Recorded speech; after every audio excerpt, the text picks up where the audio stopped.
Hello and welcome to the New York Empire Podcast presented by Greatest Ultimate Bag. I'm Hilton and he's Matt Pippin Auletta, the New York Empire Podcast review show. What a show we have for you today because it is unprecedented territory since you and I have been talking to each other, at least with a camera on, Matt, because yes, the 31-game winning streak for the Empire is over after a 20-15 loss to the Hustle down in Atlanta. And as Cam Brock pointed out on Swing Pass, the first name of any player you're going to hear me say today is Ethan Thornton, who played in all 31 games of that winning streak. Also always wearing that knee brace from the ACL injuries that he's had in his career before his warm-up. So to do that, as in play 31 straight games, after a long car ride, coming down from Boston twice a week and all that stuff is a testament to his work and the dedication of the Empire players as a whole. And yes, that's me saying it in a safe place on the Empire Podcast, but the dedication the players had to excellence for all that time. I begin with the fact that, yes, the 31-game win streak is over, but what is that saying about love? About it's better to have loved and lost than to have never loved at all. There it is. So it's better to have won 31 games straight than to have not won 31 games straight at all. All that matters, not necessarily true, but all that matters is that they overtook Toronto for the streak.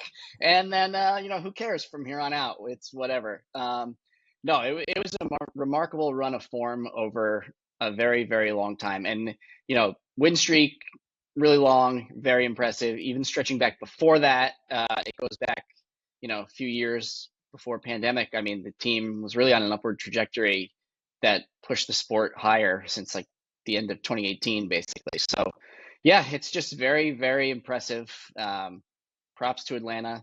They played out of this world. And, I've always kind of loosely been a fan of them. I'm a big Matt Smith fan. He's small, undersized, very, very large motor. And I had the opportunity to work with him for a week on some summer camp stuff a few years ago. And, in my limited interactions with him, he's just like the nicest guy. So personally, I couldn't be happier for him. If somebody has to win the title besides New York when the season's over, obviously a long way from now, but I would want it to be them. That's my take on that. So, yeah, I mean, amazing game from them. Yeah, we're going to do big picture stuff, actually, and then we're going to talk about the game itself. So the big picture stuff, of course, is now having the whole league talk about the title contenders and who could win the championship, because the idea that the Empire has fallen, which, of course, is a fun little tagline that you can use, and the UFA headline in my email inbox, that's what it read yesterday, the Empire has fallen. I think that idea of the Empire has fallen is a bit premature, but what is true is that it is not a foregone conclusion that the New York Empire winning the title the way it felt the last two seasons. Now, internally, of course, to the Empire, they had to earn it. But I think from the outside looking in from everybody else in the league, they said the Empire are so the overwhelming favorites for the last two seasons that it would have been a surprise if anyone else had won. This season, now at this point, after the Montreal game and then Atlanta, I think the Empire themselves have already admitted it as well, that the Empire still find themselves as one of the favorites, but it favorites in a crowded group of title contenders that each and every week, you could argue one of them is a new favorite to win the UFA title this season. And that includes all of Salt Lake, New York, Carolina, Atlanta, DC, Colorado. I think Boston is a sleeper pick because they do have last year's MVP running around in both their offensive sets and who knows at the end of quarter stuff. Seattle is also pretty interesting. I wouldn't say they're a title favorite yet, but they've been really interesting so far. And anybody from the Central Division, of course. I didn't mention one of the full divisions in the league. Whoever comes out of that, it's always an option whenever you see who comes out of there. Look, Minnesota could have beaten Salt Lake if not for Joel Clutton last season and gotten themselves to the championship game. And Chicago were the ones who got there 2 years ago against the Empire. So you never know who's going to come out of the Central Division or what's going to happen with that. It's tight every year. And even for Salt Lake, like looking at this weekend stuff, San Diego, who may struggle to get 6 wins this year, they gave Salt Lake quite a battle this weekend. And Carolina absolutely crushed Atlanta by worse than the Atlanta beat the Empire last week. So I think what this means in totality after that whole rant is there is parity again in the league. And I would say, or maybe for the first time, or maybe for the first time ever when considering the reign of Bo Kittredge. And maybe it was just that moment right before Bo arrived. So 2018, 19, 20, 21, those are probably the best examples of having a ton of championship candidates in the same season. And I think we're now back to that era of there are multiple teams that could win this title. Yeah, definitely. I think it's very wide open. I don't know if you want to get team specific yet, but if the Empire don't make changes and they continue to play like this, personnel, but also more like player management kind of stuff. I mean, I don't want to get too far ahead of myself, but if they play like that, they're not going to win. They will lose a few games. There are teams that are going to beat them. I mean, there was a lot wrong with the game we just watched. Well, let's jump into it. Yeah, it was a 2015 loss to the Hustle down in Atlanta. It was the first time, I'm going to keep saying these things to kind of put the exclamation point on and emphasize just how incredible what Empire fans in particular and fans of Frisbee and UFA just witnessed. But this is the first time the Empire have lost by more than 3 goals in their last 65 games.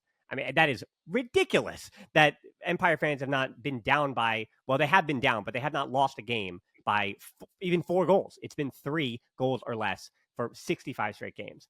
And I will say going into this one, we didn't really hit it too much in the preview, but I was down there in Atlanta in 2021 on the road when Kevin Williams knocked that away from John Lithio.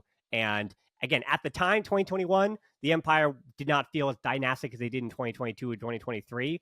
But even the playoff there at Granite Knolls, that was decided by another buzzer beater. So having watched this team since the pandemic, which I would say like it's a new era of the league and all that stuff, the Atlanta Hustle is a team that has matched better with the Empire than any other team. So if you had told me before the year, hey, the Empire, I mean, who knows again where we're going this season, but if you had said the Empire this season are going to lose 1 game by 5 goals, who on their schedule do you think it's going to be to? And every time I would have said Atlanta. And yeah, in hindsight, I look smart saying that, but even judging history, I would have said that it's going to be Atlanta Hustle. They have athletes that always contend well with the Empire's athletes, and usually that is the advantage they have.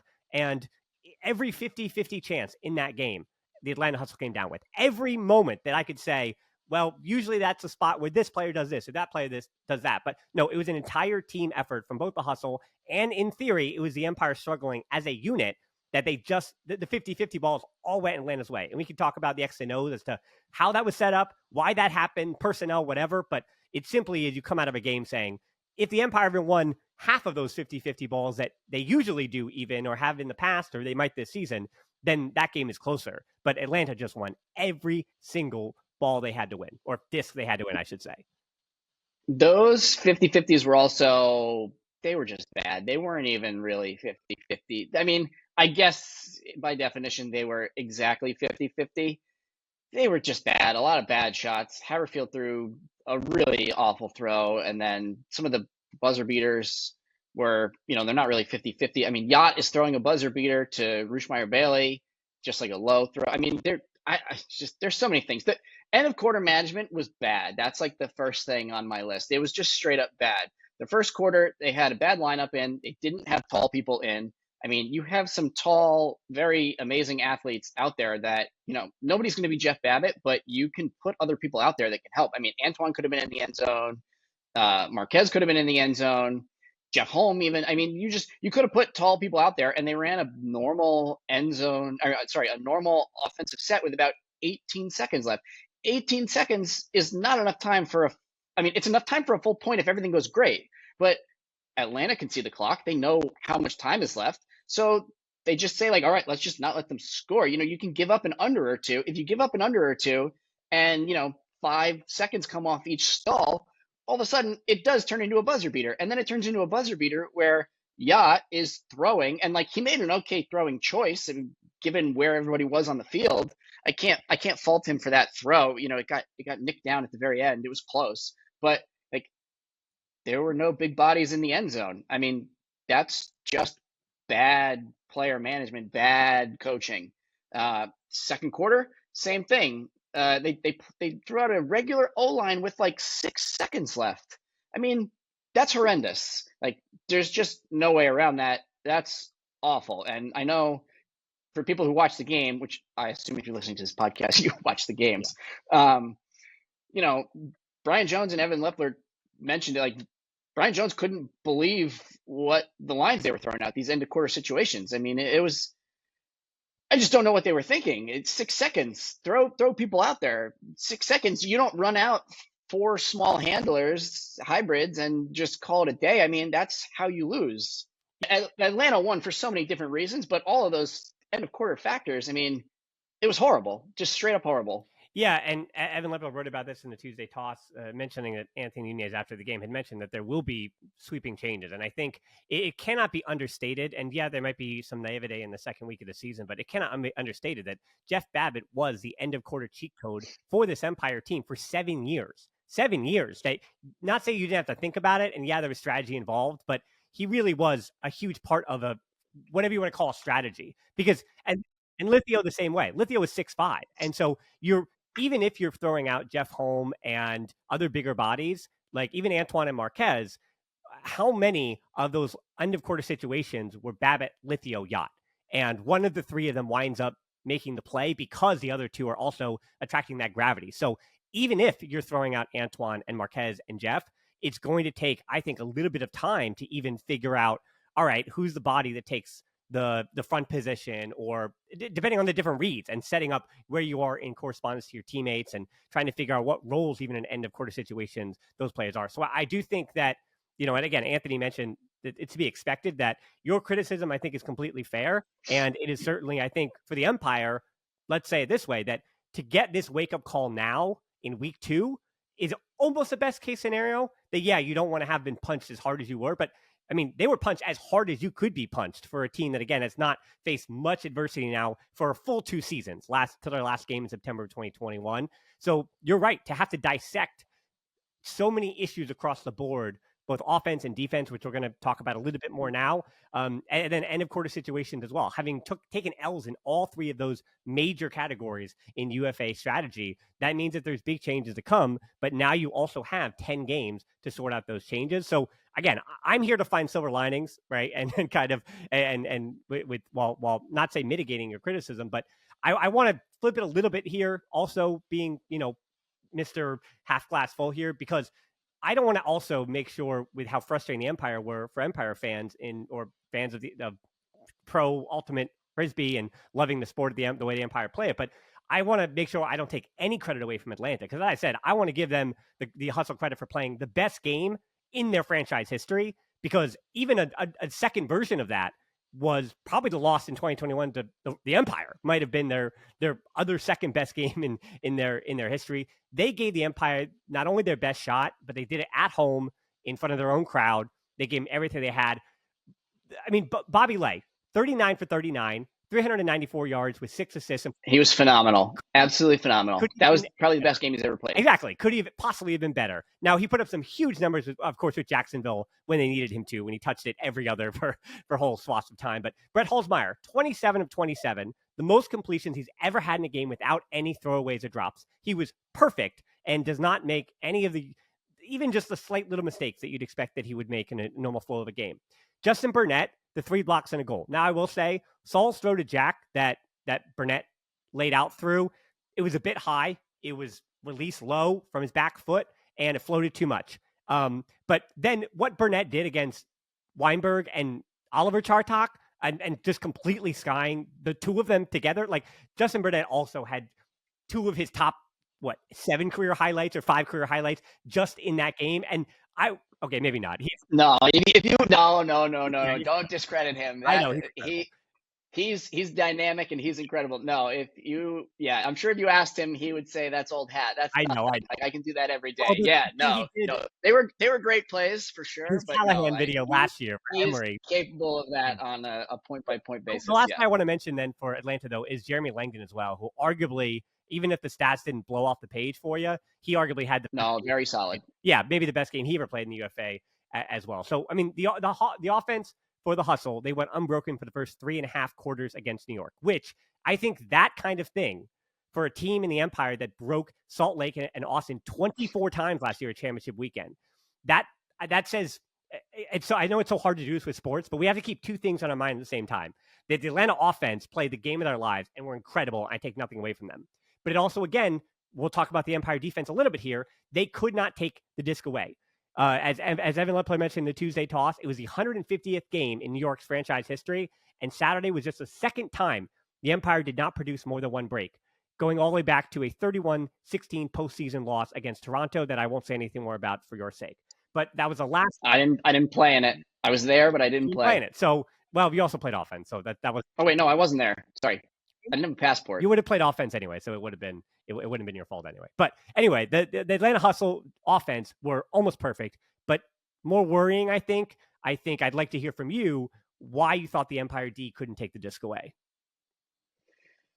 Yeah. I mean, there's a very big trickle down effect from not having Ben Yacht or Jeff on defense at times. Right. And then Ben Katz is missing, and that causes a lot of chaos. I also think that the coaching staff hasn't adjusted to the fact that they don't have quite as many just A+ level players on their defense. So they're treating it like a D1, or D1A, 1B again. And I don't really see the team as structured that way currently. I mean, top to bottom, they still have plenty of good defenders, but if you look at the points played, what I will truly call their D2, the way they were running it, they played about the same point as D1, or same points played. There was, one or two players crossed over, the number, a point or two here or there, but like basically they played them all even. And I'm sorry, but that's not what the team is currently. There is a little bit of a drop off, and I think you need to load up some of those lines. And, I think Ethan Thornton is very good. He's a good player, don't get me wrong. But I think at a few points in the game, he probably should have sat, sorry, Ethan, and they could have maybe just loaded up the line, because he's out there because he plays good defense, but also because he really helps them on a turn. I think remove him, or another player or two, and shift it around a little bit, really, really load up your best defensive lines on some of these points, whether it's one or two players from offense, they were a little tired, or just some of the other guys that are on your, what you claim is just your second D line without calling it D2, but because you're trying to spread the talent a little too thin, just put them all on one D line, get a block. Who cares what you can do on offense? And then just call timeout if you really need to. Mm-hmm. Just then put your offense in. Like the game was, I'm going to keep saying this, I'm a broken record. The game was mismanaged on so many different levels. They treated it like they always thought they were going to win or overcome this, or like the game wasn't important. And I'm sure, a lot of the players wanted to win. Obviously, that's why they're there. But, you can learn from the loss for sure. Lots of things. I'm sure they will. But, you only play 12 regular season games. It's a great opportunity for coaches to try out things, practice adjustments, practice this. I mean, how many times have the Empire been down and really felt like they were going to lose, like in these games? I mean, they were down pretty big, pretty early. It'd be a great time to practice your coaching and practice different things. Like, hey, maybe we don't actually have D1 and 1A. Like, maybe we really need to load up this line, get a block, and then just call timeout if we don't feel like the team is offensively capable enough, or if they look tired or something. I mean, there were things they could do. As far as why they didn't actually get any blocks from any of those people, I felt like they frequently let the handlers get the disc back at some point, either wide or in the backfield. But really, Atlanta, all 7 or 8 of those players ran so hard, in, out. They made space for each other. And then when they did struggle a little bit, they tended to put some throws just out and around Empire players, and there was nothing you could do. I mean, the field is large. There's only so much you can cover. And when Bobby Lay is dialing in throws like that, or, Christian Olsen is kind of just putting them all over the place. Just everybody, when they needed to bend something around somebody because the stall was getting high, they made the throw every single time. The throwaways were like one weird drop on like a tough hammer, and then like 2 or 3 shots they took on defense that just didn't quite make it. They were out of bounds a little bit, or Yacht had that awesome layout on the one. Hey Ryan, have you ever thought to yourself how you could fit everything you need for one weekend into a single bag? And there's an incredible layout block. Oh, there's a Callahan! Mike Dross did it for New York! From cleats to jerseys to discs, pennies, water bottles, the greatest bag can help. And this is going to be a greatest here. This is going to be a Callahan for Ryan Drost. Thanks to Greatest Bag for being a sponsor of the New York Empire. They just were almost perfect. Yeah, I'll say for the defense, to that point, that being week 2, I think the defense, personnel-wise, of course, I think we take, and those around the league, again, listening, no disrespect to Adam Ruffner, but he did question the age of the Empire, which is a fair question to ask about the fact that it feels like we know all the names, we know all the faces, and they look familiar to us. But I will say that because of the personnel changes, the systems and the way that things are going it's still very much a work in progress, that certain players have not played together for a lot amount of time, and those trickle-down effects do matter, especially, again, when you lose a Ben Katz. Like, that is a huge loss that I mentioned last week that I'll mention again, that he just creates so much chaos that across the middle there with the poaches, that by now going strict man-to-man, you do kind of have to out-athlete the opposition. And that's why, and I started my whole first rant by saying that if there's one team in the league that can really give the Empire a run for their money in terms of mano-a-mano, athlete for athlete, it is the Atlanta Hustle. So that is a different level of difficulty with doing that. And transitioning now to the Empire offense, I will say that very much like the the Atlanta offense was a perfect storm. I think the defense for Atlanta was a perfect storm to take advantage of what I will very apologetically make some excuses for. That, we talk and cover this league as if, sure, it is a pro league and the players show up and they're wearing the uniforms, and unless you're Keegan, of course, and then you're wearing Matt LeBar's uniform. But yeah. Right. But you're wearing the uniform and you make all the travel plans, and it's on, you can watch it on the Super Series on YouTube, or you can watch it on different places and all that. But I want to remind everybody, Liam Haberfield, who was great with Atlanta last year, he arrived, as he revealed on the Empire podcast, like, he arrived from New Zealand because that's where he's from. He arrived a few weeks ago.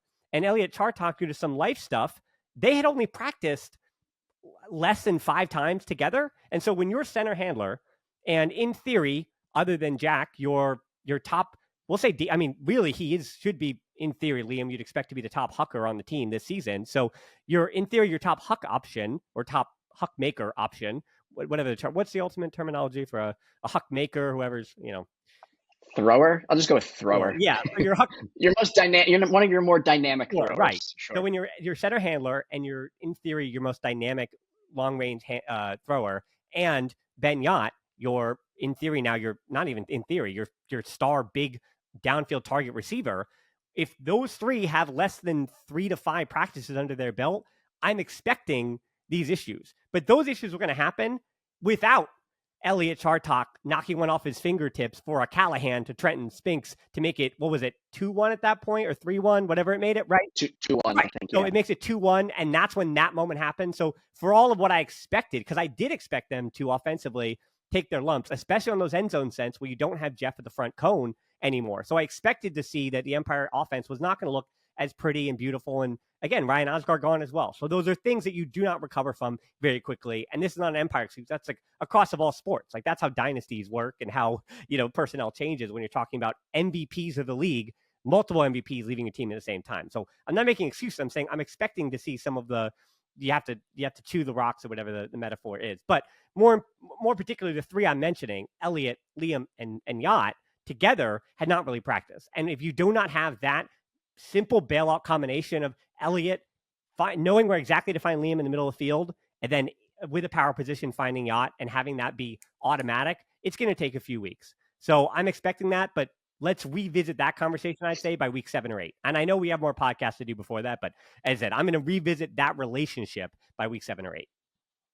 Yeah, the lack of chemistry is clear. Also, Osgar and Yacht, they had been playing together for a very long time in college, and then, just throughout the years. So there's, those beautiful blades that Ryan would often drop just right into Yacht's hands, like wide open, no defenders in sight. The timing and that stuff just comes so naturally.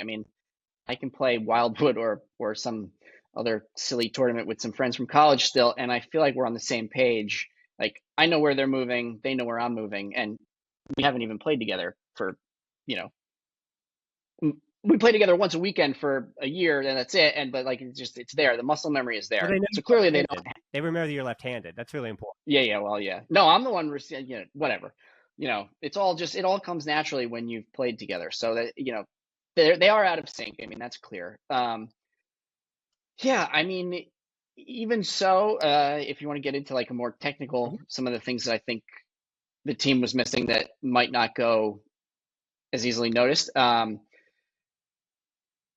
Keegan also hasn't had a lot of reps with them too. And right. Keegan, I think, he's a very dynamic thrower. He might not be hucking it a ton, but he's going to hit a lot of like Osgar-esque blades to different spaces, or just, breaks, moving the offense side to side, which will free up other people. for easier cuts, easier continuations.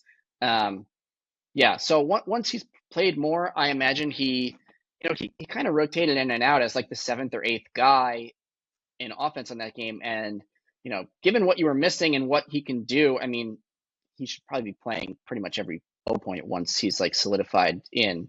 That's my take on that. And again, no Jeff and no Lithio, ignore all the goals they score and all the space they can create. They often, in games when the Empire was struggling, would just mosey into the backfield because they're gigantic and nobody wants to get beat by them, which, so you give them that little cushion. And they were often the easy reset. And over the last few years, it might have been a little weird looking at times when you see how it plays out, but like there were times that the backfield for the Empire, like in a point as things were happening, was Jeff dumping it to Lithio or Lithio dumping it to Jeff, and like the handlers are nowhere to be seen because they know that those guys have it covered. They know that they came back, they helped, they know that they're capable. And then, Rushmeyer barely cuts deep or just whatever, Ryan Osgaard cuts deep. They don't expect those. They weren't expecting Babbitt and Lithio to throw deep to them, but they knew that the disc would move and something would free up. And then, they made space for others, and everybody just flowed really well the last few years. And that part of that's chemistry, but also it's part of, playing to make space for everybody, which I also think this team didn't do very well during this game. One of the things that I always tried to do when I played was, if I didn't feel like I needed to be a dump because other people had it covered or the defenders were poaching in certain ways, I would just take off and go downfield. And I wasn't always expecting it to get thrown to. Sometimes it was great when Harper Garvey would just rip it to me, and it's really fun to go score some goals when you're a handler and you burn somebody by 20 yards. But, more often than not, it was also just making space for a different dump to fill in and a huge swing to happen just because I left. And this team didn't have a lot of that going on. Keegan released once or twice, and he scored some goals, and I think the team needs more of that. I think he recognized what he was being given and he exploited it. I don't think some of the other players were doing that as much. Yeah, it's interesting. Jack had 240 receiving yards, 216 throwing yards, 456 total yards, was 97% on his completions. But I didn't feel Jack's fingerprints on that game. And again, silver lining here, and I mean, you called me out on it, but I don't see how somebody does a better job on Jack this season than Justin Burnett just did. If anything, No. I'd be afraid that Justin Burnett has showed you the blueprint as how to guard Jack in this current Empire offense. And unless they make some changes, that being the Empire around the edges on that offense, that other teams may try to replicate this. But again, other teams don't have Justin Burnett. And that's a big, big factor there. Because, Justin he was as physical as you needed to be. But so there were a bunch of bang plays in this game, like Austin Taylor and Ryan Drost. We can Zabruta film those interactions. Not a foul. You didn't think that Not was a foul? No. Given how they were everybody was playing up to that point, and where that throw was, did Ryan bump his shoulder a little bit? Sure, but I still don't really think that's a foul. I don't think that was going to be caught. I think he had a good read on that. I think I could see why you're playing devil's advocate on it, but my gut says no. The league lets a lot of physical play go, which I think is like mostly acceptable when it's not dangerous plays. I don't think that one was a foul. I'll say that. I mean, Mike's almost done with law school, so I wouldn't try to get an argument with him about this. And I think the Drost do have contact information if they listen to the podcast. I think that may be the one thing they don't do of this. So listening, they might not have heard it unless you want to tell them. But I thought it was really physical. And even the foul on Matt Smith by Randolph in the end zone, where that's not a foul that John usually commits. I think back to the game against Colorado last season where the body control was just a bit better. So John wound up making 2 fouls that he normally doesn't commit. And as I said, I take all these little moments we keep talking about, and then they just built on one another, because every single one of those moments, the Empire were, with the exception, I think, as you mentioned, of the yacht layout, where that was the one time when you're like, okay, there it is. There's Ben Yacht making, I'm the best player on the field play and all that stuff. So that was good to see. I mean, it's interesting too, because I look at the 20s around the league and I still look at the Empire 20 on paper and say, no, maybe the top is not as high the ceiling, but I also think the floor is as high as any other team in the league too. Like when you put the 20 of the Empire against all the 20s around the league, yes, they're missing 2 MVPs in Lithio and Katz, as well as some other complementary pieces as well. But they've also added players, and the 20 for 20, I think they can go pound for pound with anybody. So I said the devil advocate was, yes, we saw obviously the worst Empire game in multiple years because it was the first game they lost in multiple years, but it was also a shocking way that they lost. The way that the Empire lost this game is the thing that is kind of resetting people's expectations for the season. But I would say it is very early. That is obviously the Empire's safe space to say that, but it is early. Yeah, I wanted to add one more thing. The Empire offense, it'll be interesting to see how they sort of attack this problem. Yeah. They did not have many deep cuts. I know I talked about like handlers releasing if you're being poached or just in the flow of offense. It's okay to go downfield and like Keegan did, whatever. But, you don't want that to be one of like your 2 primary deep looks, like as the receiver. So, where is that coming from? Because when they would run, Osgar, Lithio, Babbitt, that's 3 guys that were a problem if they cut deep. Jack too, sorry.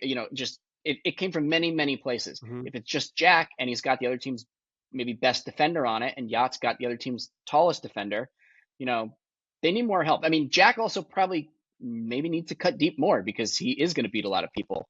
So, they are just going to need to look at where they attack space, how they attack it, who they attack it with, and, do they pull someone from defense instead? I mean, Antoine Davis is very capable as a receiver, and he's very fast, and he's great in the air. So, is that something they toy around with? I mean, his completion percentage hasn't always been the greatest over the years, but if he plays smart, which he's very capable of doing, maybe he fills the role of Jeff a little bit more and a little bit, with his own kind of style. And maybe that's what they need, because just touting out like five hybrids, it didn't seem to be the answer.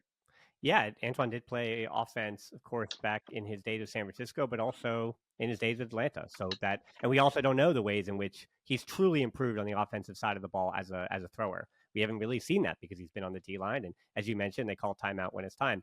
I look back at the 2017 season. I think handler Mike Dross, maybe that's the way to get him block number 200. I was waiting for the moment, so we still have to wait on that. And the next time that's going to happen, because I think that's going to pretty much wrap up our conversation here. Because now I think this off week comes at basically a perfect time now, because now the Empire have a actual full week to practice, to lick their wounds, to reset things, as Anthony Nunez did kind of promise to Evan Lepler that there were going to be big changes. Is some of the I'm paraphrasing, but some of the wording. So the Empire are off this coming week, but they are back in action on Friday, May 17th against the Boston Glory up in New England, and then the Montreal Royale the next day over the border. Then it's back to Joseph Efesina Field the next Friday, May 24th at 7 p.m. against Philadelphia. So I think, obviously, we're going to talk more about the Boston Glory likely next week. And there's this, again, the MVP of the league somewhere, they're just familiar faces there up in Boston. So that is going to be a huge test that we're going to break down more next week. And then you get the rematch already with the Royale. Then you're on to Philadelphia and see where they are in the season. But I think this week off now is going to be good for the Empire because, again, they not to say they had to lose, but maybe the personnel they had, this was a moment where you felt that it was coming potentially this season, and to kind of get this really, really hard knockout punch out of the way early and then have a week to reset, it's almost best case scenario. Yeah.